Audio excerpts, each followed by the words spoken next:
एक छोटा सा हाल्ट, पानी नहीं था, पानी ख़त्म हो गया था, इसलिए पानी के लिए बस हाल्ट किया था।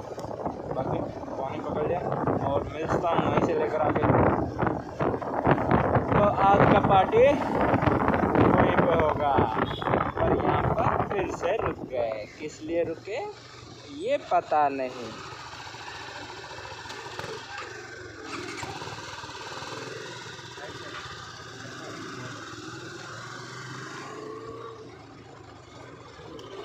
फिर से पानी लेंगे यहाँ से हम। ओ यार के मुझे अप्रोच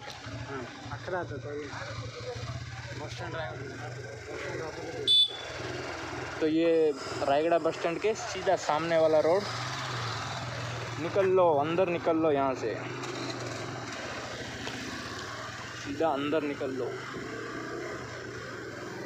बाकी भाई साहब यहाँ पे रायगढ़ पुलिस स्टेशन। तो गलती करने की सोचना भी है, मामा जी यहीं पर है। और यहाँ से हमारा लूप लाइन शुरू हो जाता है। बाकी वो मेन रोड था जो कि उड़ीसा रोड था, स्टेट हाईवे। अब यहाँ से हमें अंदर जाना पड़ेगा, लूप लाइन पूरा।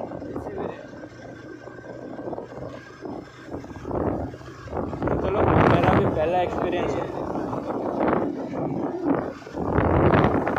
तो मेरा भी पहला एक्सपीरियंस है क्योंकि मैं भी कभी आया नहीं।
आज का मौसम थोड़ा मिक्स है, थोड़ा धूप, थोड़ा स्लो चल चुकी है।